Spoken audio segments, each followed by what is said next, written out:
Hello, I'm John Paul Jackson. On today's program, we're going to discuss one of the most hidden and serious issues in our society today.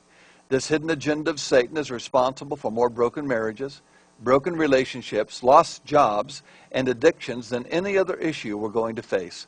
What is this deceptive trick of the enemy? Strongholds. Paul has this to say about strongholds. For though we walk in the flesh, we do not war according to the flesh. For the weapons of our warfare are not carnal, but mighty in God for pulling down strongholds, casting down arguments, and every high thing that exalts itself against the knowledge of God, bringing every thought into captivity to the obedience of Christ, and being ready to punish all disobedience when your obedience is fulfilled. Do you look at things according to the outward appearance, Paul concludes. Today we're going to talk about what are mental strongholds. Why are they an issue for Christians? How do they function? What are the common strongholds? And can you have a stronghold? My guest today is Patty Mapes, the Chancellor of the Streams Institute for Spiritual Development. Patty, it's great to have you today. Thanks for having me, John Paul. Very happy to. You and I have both done a lot of teaching about strongholds. In fact, we have a course that talks about strongholds. That's right. What do you think is the reason for strongholds today? Or what do you think is a common reason for strongholds today? Well, I think strongholds are the enemy's great deception. He's found a way to hide something in plain sight, as it were, that separates us from God. If we think of ourselves, our spirit, as being a receiver of God's light, God is the fullness of light, our strongholds are the thing that come between us and God's light. And they cause our relationships to deteriorate, they cause our spiritual life to deteriorate, and they cause us not to be able to walk fully in what God's made available to us. Yeah.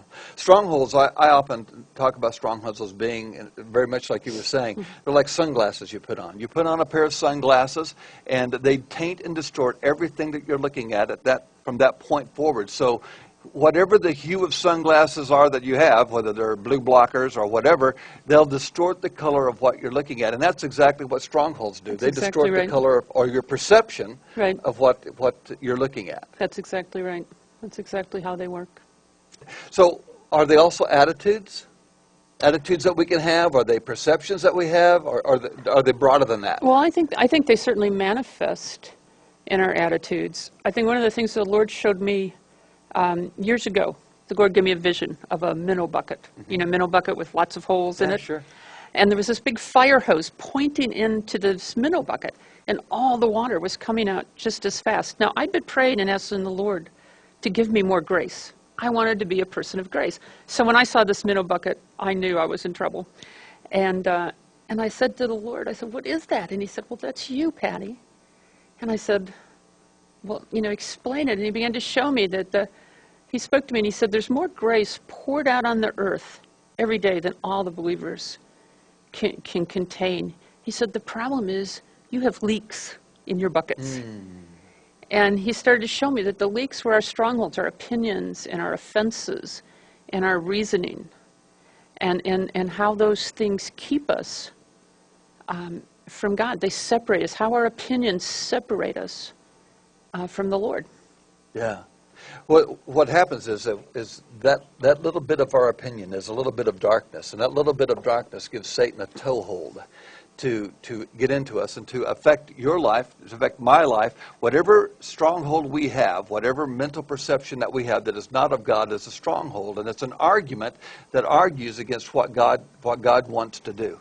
I think there's also thought patterns that we have, aren't they? Yes, there are. There are thought patterns. Some people call them our reasoning or our systems of reasoning. And these things, they affect all of us. They can affect us doctrinally. In other words, if I believe that healing is not for today, I'm not going to pray for my child to be healed or myself to be healed, am I? So that becomes a stronghold in my life. That's a thought pattern that keeps me from having what God has already made available to me. I'll give you another example. Another example is like the little boy waits for his daddy to come home after work, right? And he's sitting there and he's got his baseball glove and his ball, and all he wants to do is play catch with his daddy. And so daddy comes home and he's got his briefcase and he's got his newspaper. And he's like, yeah, I'll play with you, Billy, but first I'm going to read the newspaper. Well, now here's the problem. 6-year-old Billy, in some ways, is smarter than we give him credit for. And he can figure out that even though his daddy says he loves him more than any other person in the world and he's the most wonderful little boy, Billy can quickly figure out that that newspaper is more valuable to him than Billy is to his father.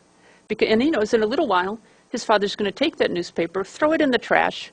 Maybe they'll play catch, maybe they won't. But the important thing was that his daddy had his newspaper. Right. So all through his life, when Billy hears the scriptures and hears about the love of God and the fullness of God and how special he is, he already has that thought pattern that says, but not as special as the newspaper, which is going to be thrown away. Right, and he may even convert that to say that God looks at other people more than he looks at me. He looks what's going on somewhere else in the world more than what he looks at me. Right, and it's not a conscious thing, but it's why do we spend so much time praying for people that they would receive the love of God? It's because we have strongholds that effectively block out that part of the love of God from our life. And until we can break that stronghold down, that part of the light of God doesn't shine on our spirit. Yeah, what it ends up developing is into a system of logic that promotes a lie. So Satan says you're not important anymore. Strongholds basically start happening when Satan convinces you that you're not valuable in the sight of God. And so whatever that stronghold then becomes, whether it's the newspaper, as Patty was just talking, or whether it's the issue of playing ball, or whether it's just simply an issue of whether you feel pretty or not pretty, or you're dressed right or you're not dressed right, all those things play into a stronghold that then play into your decision-making processes. Those strongholds keep you from seeing yourself as God sees you, but it can also keep you from seeing others the way God sees them. And thus the split in relationships and in marriages and in jobs and many other things that you're going to be involved with the rest of your life. Well, Patty, there's another issue that we find in strongholds, and that's simply this. How do strongholds actually function, and what do they actually do? But we'll talk about that in just a moment, right when we come back. How do strongholds actually function? Well, the first thing the strongholds do is they're an opening for Satan in our life. They're the opening to the demonic. Are you ready for the supernatural? Do you desire to fulfill your destiny? Has the subject of strongholds intrigued you? Then you should check out Preparing for Your Visitation, an audio teaching by John Paul Jackson. In this teaching, John Paul walks you through a step-by-step process that exposes evil ploys and brings God's transforming power into your life. To purchase Preparing for Your Visitation and other great resources, visit our website at streamsministries.com and click Shop. Embrace truth, advance towards your destiny, and prepare for your visitation. Closer I come to you. Hi, welcome back. We're talking about strongholds today and how they can affect your life and keep you from walking into your destiny. One of the things we want to discuss regarding strongholds is how strongholds actually function, Patty. There's some things that strongholds do in people's lives, and everybody, you, me, everyone has strongholds. I've often told the story of how I began praying, asking God, pull down these strongholds. Show me these strongholds. I actually laid hands on myself as I was walking down the street and asked God to do that. What I think is going to be very important to you is for you to understand that if you just ask God to do this for a period of time, I say 30 days. It takes 21 days to establish a habit. And so just round it off to 30 days. You do this every day for 30 days. God's going to reveal any strongholds that you have or the ones that you can address at this particular time, and things will begin to change in your life. So, Patty, how do strongholds actually function? Well, the first thing the strongholds do is they're an opening for Satan in our life. They're the opening to the demonic. I mean, we actually started out years ago doing deliverance ministry. Yeah. I don't think we understood this at the time. No, we didn't. Strongholds actually open up a door then, don't they? Right, they do. They are the door, and that wasn't what we were very successful at casting out demons, but we didn't take us very long to figure out that we were outnumbered. Yeah. And so as we pursued the Lord and began to understand these things more, we understood that what we need to do is really close the door, close that opening in our life, and that opening can be any lie, anything that is not the truth of God. Right. I think that it's important that we understand that our opinions become our strongholds. They become an opening to the enemy. I can remember years ago, I was pondering a person who'd been a great man of God, who'd fallen into sin. And I had very critical thoughts about this person. And the Lord told me, he said, I say that he changed the face of the nation for good, for eternity. And I thought, that was not what I thought. Right. But I realized that it was Right. true. He'd had a powerful, powerful ministry. And God was saying one thing about him, and I was saying something else. And my something else actually separated me from the Right. Lord. Right. Strongholds cloud your perception of what God is doing. They keep you from recognizing what the Spirit of God thinks about you, one, and we'll talk about that in just a moment, but it also keeps you from recognizing what the Spirit of God thinks about another person. They really are Satan's work, and they really are a principle of endarkening people. I call it endarkening. Absolutely, absolutely. And if you look at that analogy further, what was I doing? God was saying this, and I was saying this. It's the same thing that Satan did. He was going to put himself up on a pedestal opposite God. Right. And so what our opinions really are, what the real root of that is our pride. Right. My opinion, my pride separated me from God, even though what I thought about that person was provable in terms of natural facts. I could prove what I was saying, but what I realized that day was there's a difference between a provable fact and the truth of God. One of the things that I've also seen when we talk about strongholds, one, you need to know this. You cast out a demon, but you pull down strongholds. You cast out a demon, you pull down strongholds. You pull down arguments that exalt themselves against what God thinks about you or what God thinks about another person.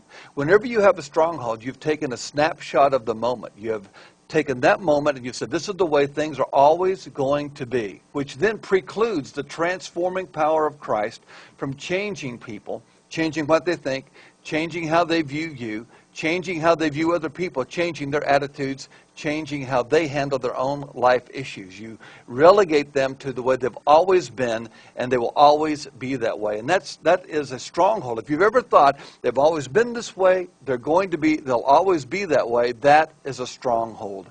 And it tells you what the enemy wants to do. But there's one more thing about strongholds, well, many more things about strongholds that we're going to talk about. But one of the things is that you empowered the plans of Satan when you have a stronghold. Anytime you don't agree with God, you're going to empower the plans of Satan, and that gives the enemy access to you. Because if you have a stronghold, you're agreeing with what Satan wants to happen, demonic forces want to happen, over what God wants to happen. And anytime you agree with what Satan wants to happen, whether you know it or not, my people are destroyed for lack of knowledge, Hosea says. Whether you know it or not, you come into agreement with the forces of darkness rather than God and the power of His light. That's right. That's exactly right. That's exactly how it works. So what we want to do today is we want to talk more about how these play out in your lives. For example, I believe that strongholds form attitudes in our lives. They automatically cause us to perceive, for example, hurt when nobody intended to hurt us. Intent for people to cause pain where nobody intended to cause pain. Maybe we might call that a victim mentality, that there is something they did and they did this on purpose to me. It's because you feel like the whole world is against you. When you have a stronghold, it is you against the world. It is their fault. If they wouldn't have done this, I wouldn't have done that. Strongholds keep us from seeing our part in the whole sociological issue, in our whole relational issue. They keep us from seeing our part in that issue. Patty, is there something else that you want to say about how they function? Well, I think that just to extend that analogy a little bit, my husband Greg often says, he says, error changes words. Yeah. You know, a husband tries to say something that would be encouraging to his wife, and a lot of times wives are not encouraged by those things our husbands say, because what we hear is really something different than what they say. They say, oh, honey, you're just looking so much thinner, or you're something really positive, and we think, oh, he's been thinking I've been fat, or something like that. But that's our stronghold. Our stronghold has filtered that, and we've lost the spirit of what they were trying to say, and that stronghold has twisted us to say, see, you don't measure up. Yeah. Yeah, and that's a major issue that the enemy wants is if he can make you feel like you don't measure up to what God's expectations are of you, let alone others' expectations are of you, then you're going to feel like you're less than what God has called you to be. I call that spiritual disorientation. There's a spiritual disorientation that takes place because you make decisions based on what you think is right. The problem is strongholds cloud what you think is right, and so you make faulty decisions. And out of those faulty decisions, then what ends up happening is you end up making decisions that don't get the results you anticipated happening. Those results end up causing hope. What the Bible calls hope deferred makes the heart sick. So what you hoped would happen doesn't take place, and your heart gets sick. And pretty soon, you even come to a place where you're afraid to hope that good would take place. We're going to talk more about this issue of strongholds, how it impacts your life, and what are some of the common strongholds that people have when we return right after this. That when things offend us, we have a lot of reasons why they're offensive, but at the end of the day, if we're really honest, we will find our own self-centeredness in there. If you have found the topic of today's program intriguing, John Paul Jackson and Patty Mapes have co-written a course about strongholds and how they affect your life. This course, Reaching Your Destiny in God, is designed to help you uncover the enemy's ploys that hinder and prevent you from living in God's presence. Leaders, come away with a clearer vision of your personal destiny and impart insightful direction to your church. Reaching Your Destiny in God will empower you to capture the vision God has called you to. For more information about this and other impacting courses, visit the Streams Institute for Spiritual Development's website at www.streamsisd.com. Get ready to encounter God's transforming power as you are released into your destiny. Hi, welcome back. I'm John Paul Jackson. I'm here today with Patty Mapes, the Chancellor of Streams Institute for Spiritual Development, and we're talking about strongholds and what those strongholds can mean in your life to either resist your destiny or getting rid of them can help you achieve the purpose for which God put you on earth. In other words, can help you achieve your destiny. There are common strongholds that people have, Patty. What are some of those common strongholds? Well, there are common strongholds. We kind of put them into buckets. We have the buckets of our opinions, which are strongholds, the bucket of our reasoning, which is a topic for a whole day, I'm sure. Yeah. And then the bucket of our offenses. And the thing about offenses is they're one of the easiest groups because we all know when we're offended, right? We do. We That's might not right. know when we have flawed reasoning, but we do know when we're offended. One of my children told me one time, miracle of God that they live today, but he told me, he said, I think you can only be offended to the degree that you're self-centered. And I was sure that that wasn't true. So I set out to try to prove him wrong, and I was not able to prove him wrong. Right. And what I discovered was that when things offend us, we have a lot of reasons why they're offensive, but at the end of the day, if we're really honest, we will find our own self-centeredness in there. And the problem with that is we're supposed to be God-centered. We're supposed to be Christ-centered, not self-centered. So, but our offenses become one group of strongholds that we can easily identify because we're familiar with what that feels like. And when we have offenses, we typically want to keep that offense. We feel justified in keeping that offense. Absolutely. See, strongholds justify sin in our lives in a way. The wrong thinking, errant thinking, wrong attitudes, darkened thinking, strongholds that cause us to be justified or cause us to feel we're justified in having that opinion. Then what happens is if we don't get rid of that offense, and that's an opinion, but it's an offense that comes from an opinion. Right. If we don't get rid of that offense, then what happens is it takes root in our lives. Yes, it does. And it opens the door all the more to the enemy. And I think we need to be honest about this.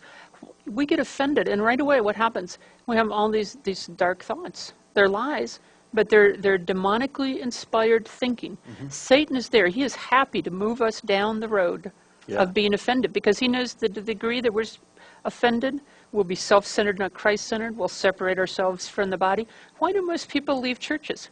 They leave churches because they got offended over something. And Satan has a heyday with this kind of thing. And we need to start to be ruthless with our own offenses. You know, this probably is very important because Jesus himself said this on 2 different occasions. He said, first of all, if you have an offense against anyone, you need to go to that person. In Mark chapter 11, he says, anything that you ask, I'll do it for you. And oh, by the way, and I'm paraphrasing it, but he says, if you have an offense against somebody, go to that individual. Forgive that individual so that your prayers will be answered. Forgive that individual so your prayers will be answered. You have to, the issue of offense, you cannot carry an offense if you've given forgiveness to the person. The second thing Jesus said was, if you think anybody's offended, you go to that person. If you think they're offended with you, you go to that person. So what does that do? In either case, it eliminates the offense. On one hand, you're eliminating the offense that you have, which keeps it from taking root, keeps it from getting infected, and keeps bitterness from coming in. On the other hand, you're helping the other person alleviate their offense, so a stronghold doesn't develop within them. Right. Strongholds come, but the offense of strongholds comes, or the stronghold of offense comes because we fail to release the offense or forgive the offense. Right. Everybody makes mistakes. The world is full of mistakes. And I think it's important to realize that Jesus didn't say, oh, look at, your friend Alice offended you. She needs to come and apologize to you. That isn't what he said. When we're offended, the burden is on us to resolve the issue. In other words, the offense is our problem. It's not, the responsibility for it does not go to the other person. The responsibility comes to us. Yeah, and Strongholds wants to make us think that the other person has to come to us. I'll forgive them if they come to us. Right. And that itself is a stronghold. You see, what you're going to find out, and what we've found out, and not only in teaching the course, but in developing the course, we've found out this, that strongholds keep you from the purpose for which God created you, because they alienate you from the very thing God thinks. They keep you from thinking the way God thinks about you, the way God thinks about somebody else, the way God thinks about your mother, your father, your brother, your sister, your husband, your wife, your children. And so we start treating people in light of the offense that they have created, in light of our understanding of who they are, versus looking at people, seeing people in the way that God sees them. Well, there's some other offenses that are out there, and other strongholds that are out there. One is a stronghold of failure. Right. Failure is a very difficult thing because there again, the enemy likes to take our failures and he likes to implant them like a stronghold. I mean, what is a stronghold? A stronghold is a protected place. He hides our failures in us, and they color how we view things. They make us afraid to step out and try new things, or try to do things that we're even gifted to do, because of our fear of that failure. Yeah, strongholds, in essence, when we have a stronghold of failure, it causes what I call spiritual paralysis. Spiritual paralysis makes you afraid to try anything new because you already anticipate failure. That's a stronghold. That's you right. already anticipate failure. Well, we have a lot more to say concerning strongholds. We have a lot more to say concerning the stronghold of failure, as well as other strongholds, as well as what do you do if you have a stronghold? What if you do if you feel like you have, or discover you have a stronghold in your life? But we've run out of time, so for now, we're going to say goodbye. Come back next week. You're going to hear more about strongholds, how they affect your life, why are they so dark, why are they one of the most evil forces in the world today. You're going to find more about that next week. God bless you, and we'll see you then.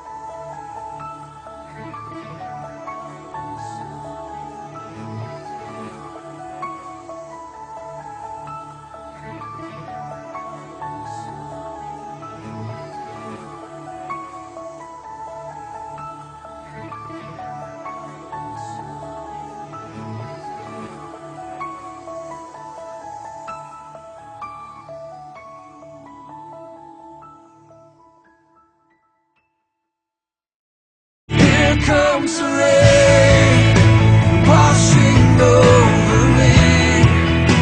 Heaven's mystery calls me to believe.